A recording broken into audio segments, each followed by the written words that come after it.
baiklah, langsung saja. Di sini saya akan menjelaskan isi materi dari makalah kami tentang toharo. Toharo di sini dibagi menjadi 6 pembahasan.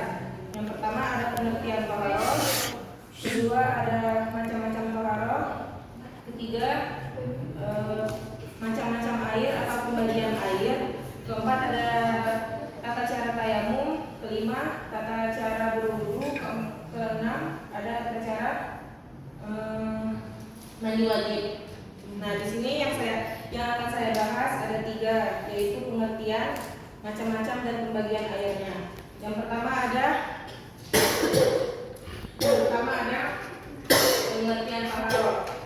Toharo secara bahasa adalah bersih atau suci, bersih atau suci.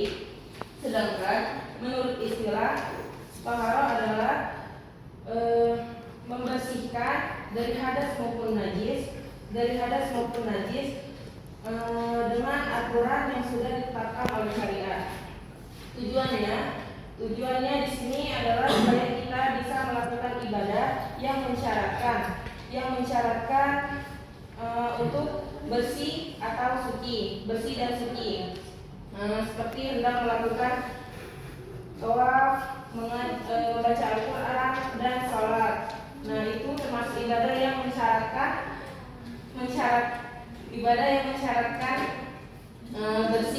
bersih dan suci. Terus masuk ke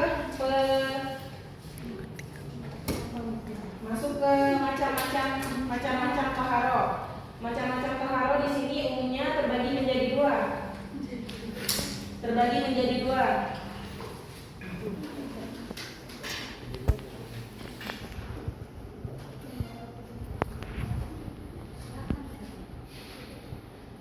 Umumnya terbagi menjadi dua. Yang pertama ada toharo dari hadas.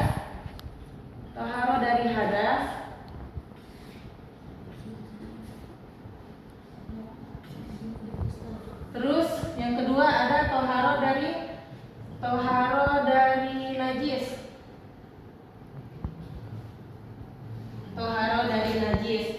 Terus yang pertama ada toharo dari hadas.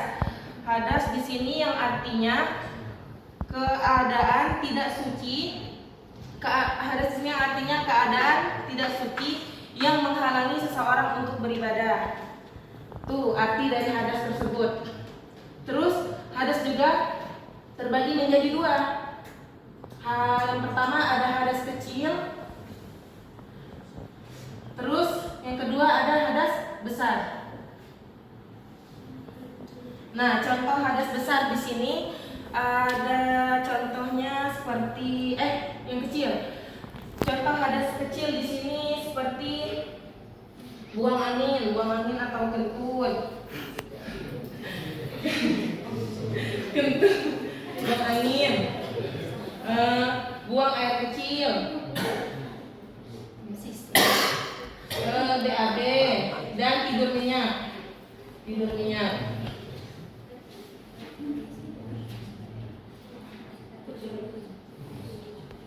Tuh, ini contoh hadas kecil.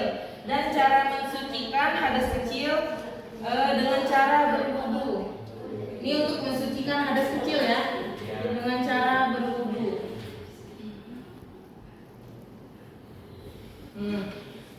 Terus contoh dari hadas besar. Contoh di sini ada janabah, junub ketika mimpi basah atau berhubungan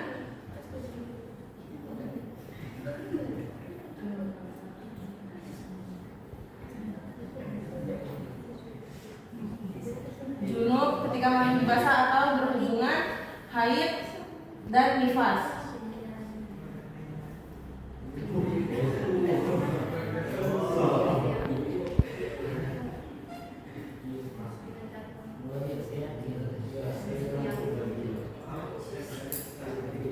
Nah, ini termasuk hadas besar, yaitu janabah, junub ketika mimpi basah atau berhubungan dan dari hadas besar. Dan cara mensucikannya dengan mandi wajib atau junub, mandi junub.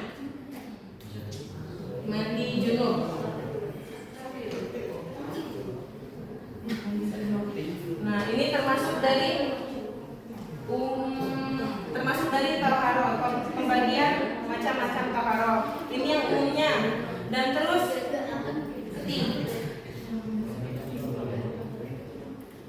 terus ada lagi tambahan satu, taharah dari taharah maknawi.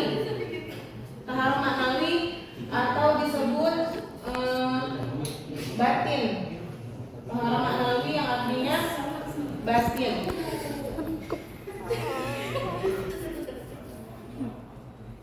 Nah, di sini maksudnya taharah maknawi ini maksudnya bukan hanya jasmani yang hanya dibersihkan, tetapi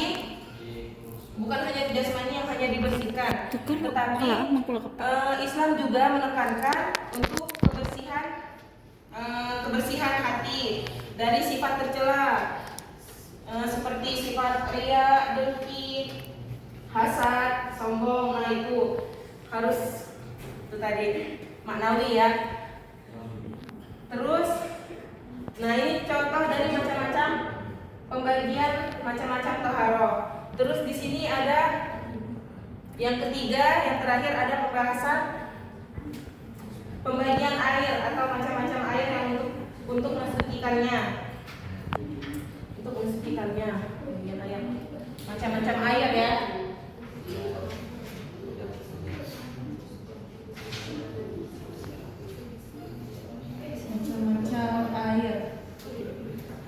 Macam-macam air di sini juga terbagi menjadi 5. Nah, air juga di sini memiliki peranan penting, karena umumnya taharah menggunakan air, sehingga ulama membuat beberapa kategori yang terkait boleh atau tidaknya air tersebut dipakai untuk bersuci. Nah, terbagi macam-macam airnya, salah satunya terbagi menjadi 5. Yang pertama di sini ada air mutlak. Air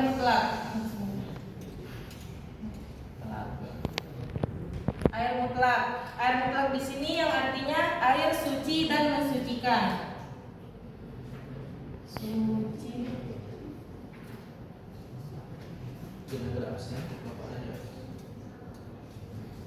Suci dan mensucikan. Nah, ini maksudnya air yang masih bersumber dari penciptaannya, dan belum merubah sifat asli air tersebut. Maksudnya itu sifatnya itu merubah warna, rasa ataupun bau. Itu termasuk dari air mutlak. Nah, hukumnya juga suci dan mensucikan. Contoh airnya, air mutlak di sini ada air laut, hujan,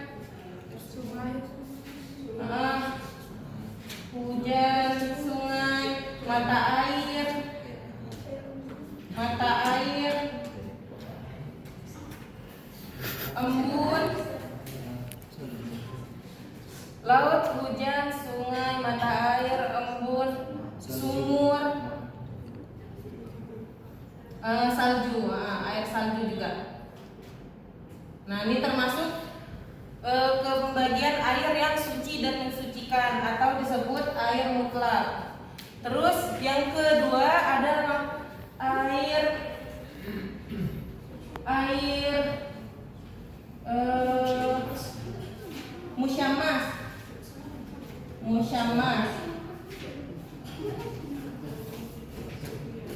atau air yang terjemur di bawah matahari.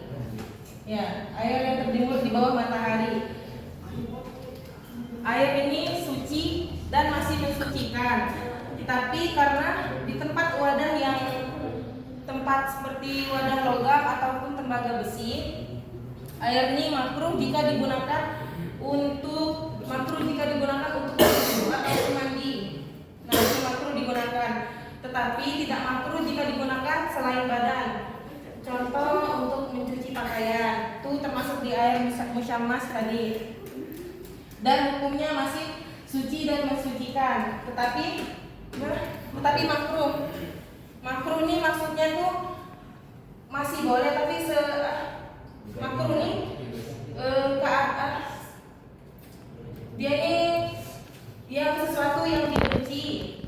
Cuman kalau gimana sesuatu yang dibenci, tapi lebih baik jika tidak dilakukan. Nah itu tadi makruh ya. Mas.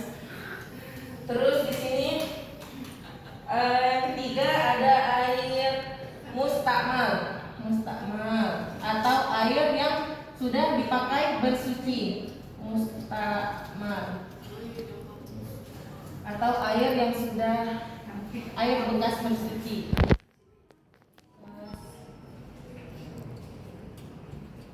Suci itu namanya air mustakmal. Nah air ini contohnya air ketika yang sudah dipakai berwudu ataupun mandi yang sudah terkena cipratan gitu. Nah di sini juga terbagi menjadi dua jenis air mustakmal ini. Iya kan? Bukan apa? Dah itu tadi pokoknya air itu jadi tidak. Air ini tadi air bekas bersuci. Jadi air ini tidak suci tetapi tidak mensucikan. Yang artinya itu air ini boleh dipakai, boleh disentuh, cuma tidak boleh dipakai untuk berwudu ataupun mandi. Itu air mustakmal tadi. Terus yang keempat di sini ada air mutanajis. Ada yang tahu mutanajis? Tahu. Apa? Air yang sudah terkena najis. Ya, air yang sudah terkena najis. Di sini air yang sudah terkena najis ini terbagi menjadi dua. Yang pertama, jika kurang dari 2 kula atau 270 liter air, maka ini tidak, maka najis walaupun tidak berubah warnanya ya, maka najis dipakai untuk berwudu ataupun sholat. Itu yang pertama. Terus yang kedua, jika lebih dari 2 kula dan tidak merubah sifatnya, rasa, bau ataupun warnanya, maka boleh dipakai untuk berwudu ataupun sholat. Tuh.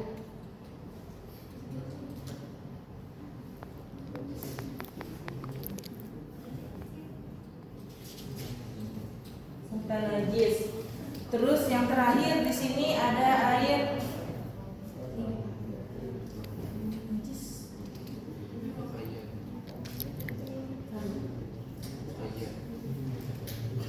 Terus di sini ada air muqayyad.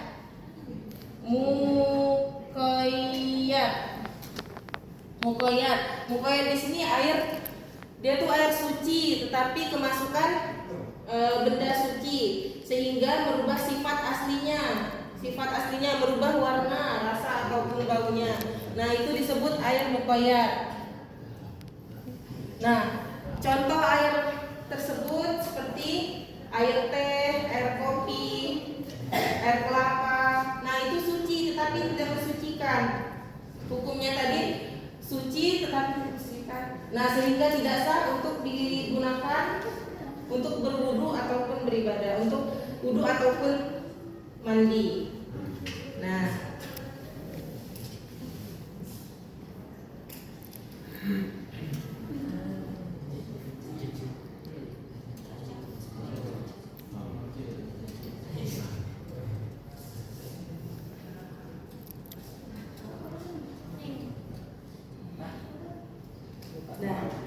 mungkin cukup sekian dari saya. Kalau ada perkenalkan, nama saya Putri. Langsung saja, bagaimana forum air mempengaruhi kesalahan yang bersuci, khususnya terkait istilah puasa. Berkadang bersuci, khususnya dari istilah puasa. Pertanyaannya, berapa perumpamaan volume dari 2 kula? 2 kula di sini maksudnya tuh perumpamaannya tuh 270 liter air. Nah, tuh maksud dari 2 kula tadi lebih dan kurangnya. Tapi sebanyak apa yang nggak tahu kurangkan. Perkenalkan, saya Salwa Nabila. Langsung ke pertanyaannya. Bagaimana cara mensucikan hadas besar? Ya. Pertanyaan dari saudari Salwa. Bagaimana cara mensucikan hadas besar? Nah, di sini hadas besar ya. Hadas besar di sini contohnya seperti janabah, junub, atau karena mimpi basah tadi ya. Nah, cara mensucikannya dengan mandi junub, mandi wajib. Waalaikumsalam warahmatullahi wabarakatuh. Baiklah, di sini izinkan saya melanjutkan materi daripada yang disampaikan di hari ini. Baiklah, adapun untuk materi yang akan saya sampaikan kali ini adalah 3 materi. Yang pertama itu tata cara tayamum, kemudian tata cara berwudu, dan tata cara mandi wajib. Mungkin lebih mengacu pada praktek ya. Oke, yang pertama tata cara tayamum. Apa itu tayamum? Tayamum adalah sebagai pengganti wudhu, atau mandi wajib. Apa saja syaratnya ketika seseorang boleh melakukan tayamum? Syaratnya ada 2. Yang pertama, jika benar-benar tidak ditemukan air. Kemudian kedua, jika seseorang memiliki penyakit dan tidak memungkinkan untuk menggunakan air, maka diperbolehkan untuk tayamum. Oke. Kemudian untuk tata caranya sendiri, sini ada 5 tata cara. Pertama itu niat sambil mengusap tangan ke debu yang suci ya. Nah, kemudian ditiup. Kemudian ditiup, habis itu dihusapkan ke seluruh wajah. Dimulai dari jidat, kemudian tangan ke bawah ini dagu ya. Dagu. Nah, kemudian ketiga, usap lagi tangan ke debu yang suci. Kemudian tiup lagi. Kemudian diusap lagi dari tangan bagian bawah hingga ke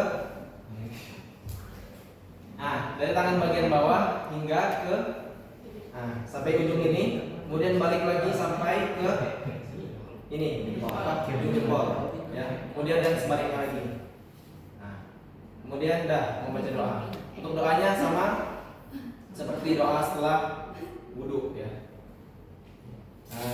Kemudian lanjut ke materi berikutnya. Oh iya, dan tayamum ini ada masa batalnya ketika sampai ia menemukan air. Nah, maka dianjurkan untuk berwudu. Kalau ingin melakukan ibadah lagi, kalau sudah menemukan air. Oke, kemudian lanjut ke materi berikutnya, yaitu tata cara berwudu. Nah, di sini mungkin sudah pada tahu tata cara berwudu, ya.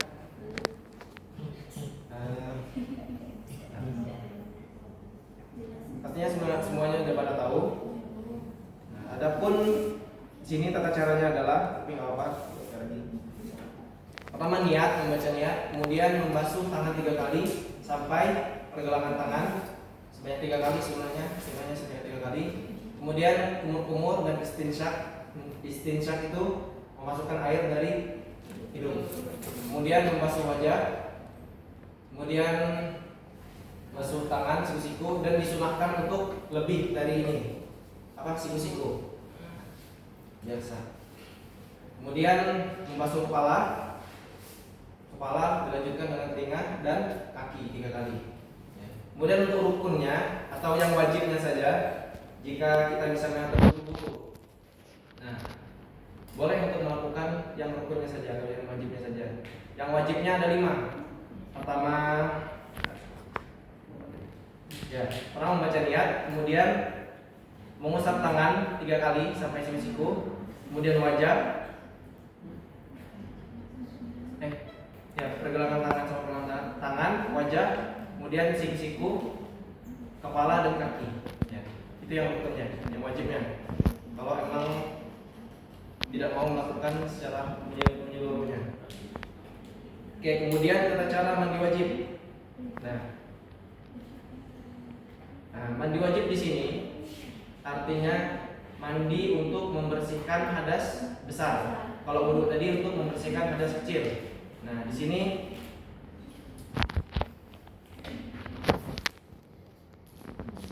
adapun sebab-sebab yang mewajibkan untuk mandi wajib adalah tadi ya, sudah dijelaskan saudara Dini tadi, jima tadi, haid, nifas dan mimpi basah. Mungkin itu. Kemudian tata caranya, untuk tata caranya membaca niat pertama. Ini secara umum ya, nggak tahu dari soalnya banyak versinya. Nah, pada intinya nanti lah rukunnya. Tata caranya dulu. Tata caranya pertama membaca niat, kemudian membasuh tangan 3 kali, kedua tangan 3 kali, kemudian kumur-kumur dan istinsyak, kemudian basuh seluruh anggota tubuh. Ya, dimulai dari kanan 3 kali, kemudian kiri 3 kali. Nah, ini secara umum ya, nggak tahu, soalnya banyak versi ya, gitu ya, beda-beda. Kemudian basuh seluruh tubuh bagian, basuh kanan 3 kali, basuh kiri 3 kali, terus kemudian pastikan air mengalir ke seluruh pori-pori termasuk rambut yang tebal, seperti rambut misalnya, ataupun ada jenggot dibasuh semuanya. Oke, kemudian membaca doa. Untuk doanya juga mungkin sama, kalau nggak salah sama dengan doa setelah berwudu. Nah, sama kalau. Kemudian yang untuk rukun ya, yang wajibnya, pada intinya di mandi wajib ini, yang wajibnya itu ada 3. Nah, makanya tadi ada orang tuh berbeda-beda caranya. Nah, yang penting mengikuti rukunnya, yang wajibnya. Yang pertama itu ada niat, kemudian menghilangkan najisnya hilang, kemudian meratakan air seluruh tubuh. Dalam artian seluruh tubuh ini seluruhan tubuh yang terlihat oleh mata. Kalau yang dalam-dalam enggak apa. Mungkin sekian dari saya. Jika ada yang mau ditanyakan lagi, silahkan dibuka sesi pertanyaan. Mungkin 3. Silahkan.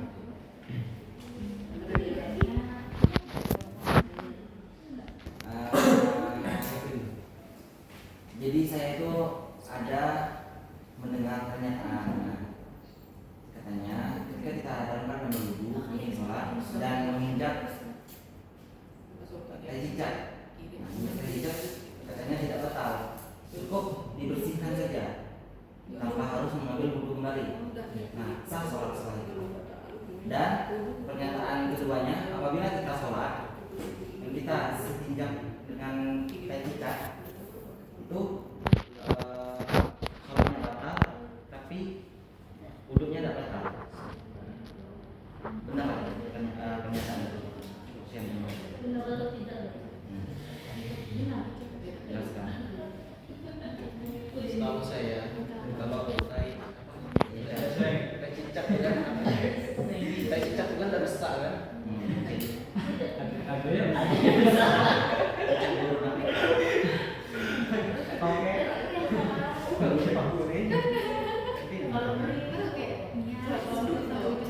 Kalau kering dan najis ya, kalau kering. Tapi kalau ada cicak tuh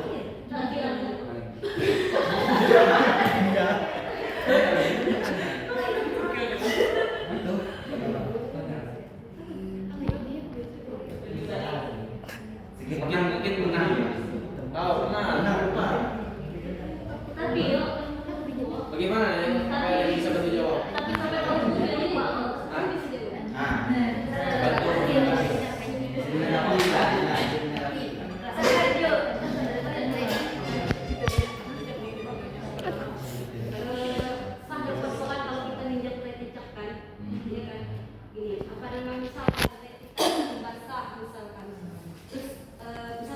keinjak kita sholat tuh nggak tidak memindahkan najis. Coba kalau kecapnya tuh udah lama udah kering gitu, terus kita keinjak karena sesuatu yang najis itu kalau diinjak atau dipegang tuh nggak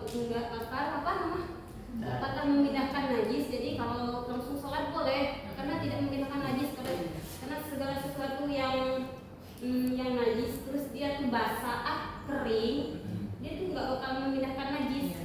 Kayak misalkan sama kayak kita misalkan memegang anjing atau babi.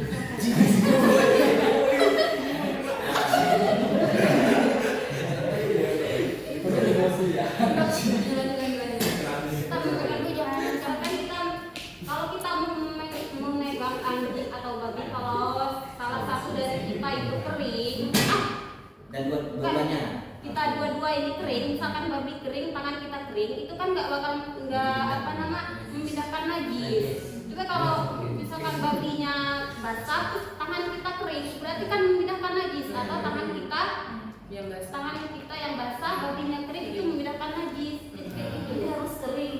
Nah, intinya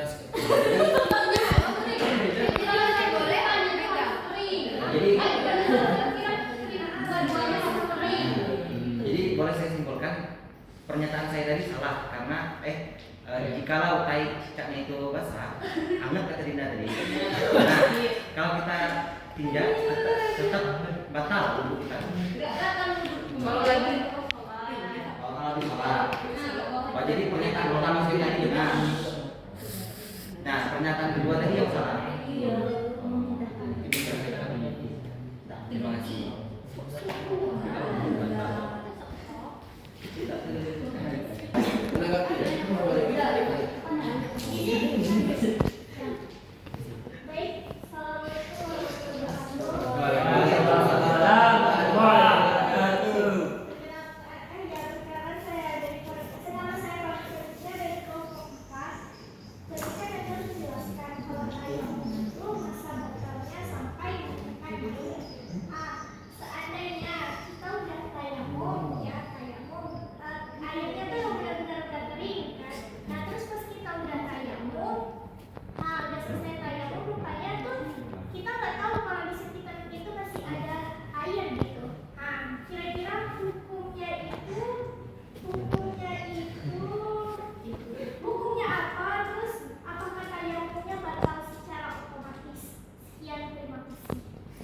mungkin dianjurkan untuk kalau sudah ditemukan air mungkin dianjurkan untuk langsung berwudu langsung.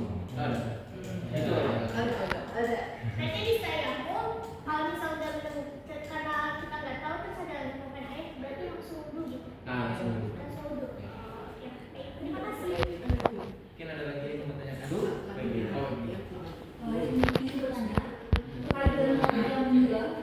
bukan saya sebenarnya, tapi saya ingin menanyakan soal tidak. Pertanyaan saya, kan ada contoh teman saya, dia itu mau sholat, tetapi airnya ada, tapi mau simpan wudhunya. Yang itu dikatakan sah sholatnya atau tidak sengaja, padahal airnya ada. Di sini kan syarat untuk tayamum tadi kan? Nah, jika tidak benar-benar tidak ditemukan air dan sakit. Jadi kalau ada air, mungkin wudu aja mungkin. Apa? Enggak tahu sudah. Sudah. Karena kan wudu itu kan syarat salat kan. Nah, karena ada termasuk syarat salat. Mungkin bisa dikatakan begitu ya. Tidak tahu.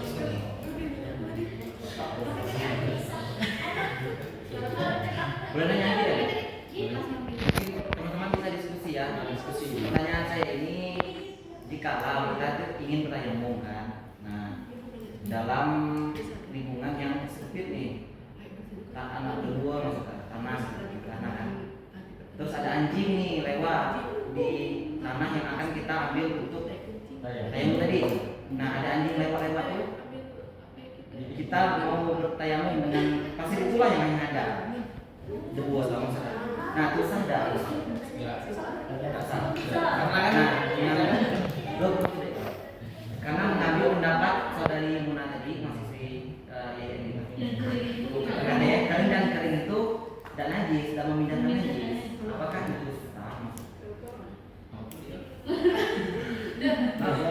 tapi kan syarat di sini kan menggunakan debu yang suci.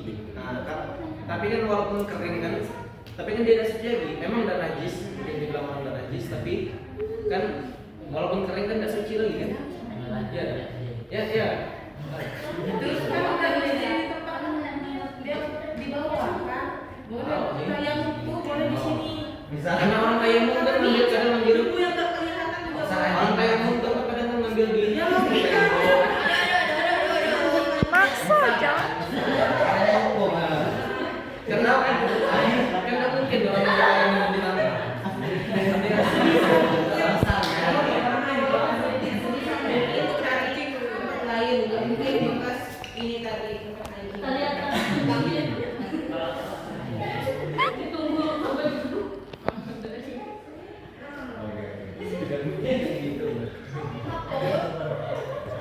Tapi itu contohnya kemudian saya misalnya tempat kecil kelas anti maling itu. Coba anti maling itu. Ini bagus. Kemana dia? Bos.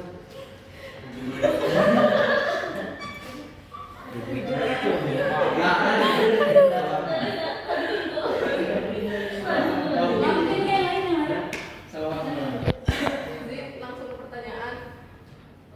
Sebenarnya kita kan mandi bersih, terus kan itu kan baca niat dulu kan, terus baca niat. Terus kalau udah di pertengahan mandi wajib kita kentut atau nggak buang air kecil, itu gimana? Apa kita harus baca ulang atau lanjutin? Kan batal kalau gitu kan. Kalau Iya. dan saya juga pernah dengar kalau nggak salah ketika mandi wajib itu kalau tersentuh kemaluan apa? Kemaluan akan bisa membatalkan. Iya kan? Ya kan? Sepengetahuan saya begitu kalau nggak salah. Kalau misal tadi, saya juga kalau misal kata Anda tadi, nggak boleh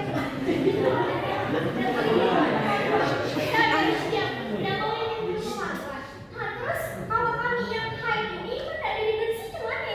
Kan bersihnya sebelum ini 3 kali itu bersihkan dulu. Iya, sebelum Be. ini, baru Dulu berarti ada haid pun nggak boleh wudu. Menurut Haid harus kan bosan gitu.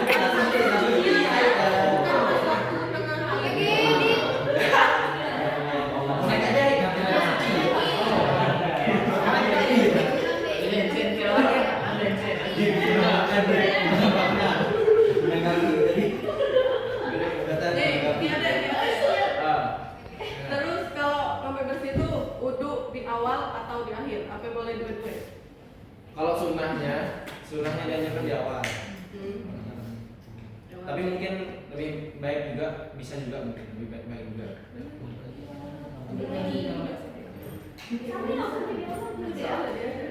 Kasih. Mungkin ada lagi.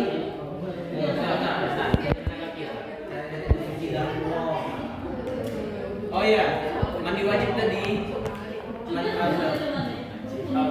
Mandi wajib tadi selain diguyur dengan 3 kali kaki kiri tadi, bisa juga kita dengan cara mandi di sungai. Nah, kalau di sungai itu lebih simpel lagi malah. niat langsung. Nah, baca niat, kemudian libur, dah baca doa. Bisa juga begitu. Kan salah satu cara mandi wajib itu kan meratakan air ke seluruh tubuh kan. Nah terus mohon maaf nih bang, bagian kemaluan itu kan banyak selak. Terus gimana itu?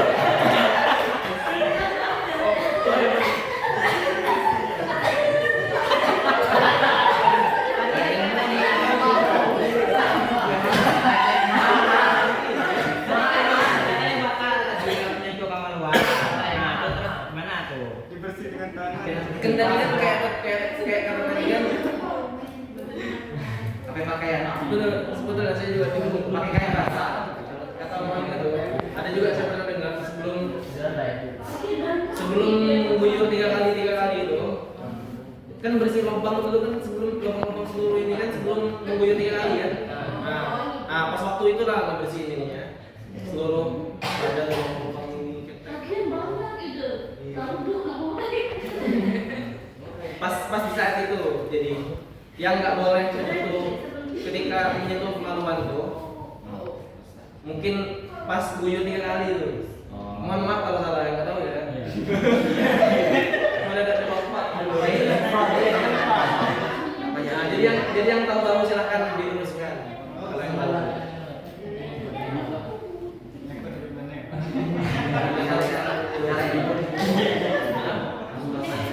Lebih simpel. Masih ada? Lebih dari 3. Apakah pembaca itu dengan pembaca tayamum itu sama? Coba jelaskan. Pembatal wudhu Dan tayamum itu sama. mungkin sama, karena kan tujuan tayamum dan wudhu juga kan sama. Tujuannya untuk membersihkan hadas kecil. Nah, bisa dikatakan sama. Mungkin ada yang menanggapi atau salah perkataan saya, silakan. Benar nggak kira-kira itu? Benar nggak? Tidak sepenuhnya sama. Hah? Tidak sepenuhnya sama. Karena kan ada syarat yang Silakan. Ada apa? Silakan. Oh, tapi maaf. Salah satu syarat batalnya tayamum itu kan ada beberapa hal kan. Salah satu ketemunya air. Nah itu kan dalam wudhu kan tidak ada. Nah, Jadi ya. secara spesifik. Cuman itunya aja paling ada di sini aja. Paling ya apa? Tayamum cuma sekali baca dipakai untuk beribadah ke sholat. Ya lupa saya. Kalau tayamum ini setiap untuk ibadah itu cuma sekali. Kalau misalnya tadi sebelum sholat zuhur kita tayamum. Nah sebelum sholat asar nanti kita tayamum lagi. Ya nggak gitu nggak? Gitu kan? Walaupun itu sholat sunnah. Walaupun Enggak, sholat sunnah nggak boleh. Iyalah, gimana kalau mati sebelum sholat belia tayamum, nah sholat zuhur tayamum lagi. Kan ini zina. Kita kan sholat ya kan, batal kan sholat sunnah. Sudah itu baru kita sholat wajib lah. Sholat zuhur lah, karena ada dia. Nah, karena batal kan sudah sholat wajib itu. Masa kita nggak sholat dia, tayamum lagi ya? Kan sunnah. Kan sholat sunnah. Nggak masalah. Nggak kena, nggak sholat wajib dulu, kena Itu saya kurang tahu. Mungkin nggak apa. Apa tadi sholat sholat qobliyah kan sunnah kan. Kalau sholat wajib pakai kita yang sebelum waktu sholat itu kendak batal loh nenek. Tidak berakhir kan tayamum toh. Mau lanjut sholat belia. Padahal sudah itu kan sholat wajib. Karena batal kan. Belia, belia. Inti gini, sholat wajib itu kalau mau tayamum sekali sholat kayak gitu itu sholat kecuali kalau sholat sunnah kalau sholat tayamum misalnya habis tayamum sholat wajib itu boleh dilanjutin sholat kedua atau sholat apalah terserah kamu sholat sholat dia sunnah jadi boleh. Berarti kesimpulannya tidak apa-apa kalau sholat fardu mungkin sekali. Mungkin begitu ya. Ada lagi ya? Udah. Oke, mungkin sekian dari kami. Makalah pada hari ini kelompok 2. Kurang lebihnya mohon maaf. Ada salahnya dari kami sendiri dan kami mohon maaf kepada Allah yang Maha Ampun.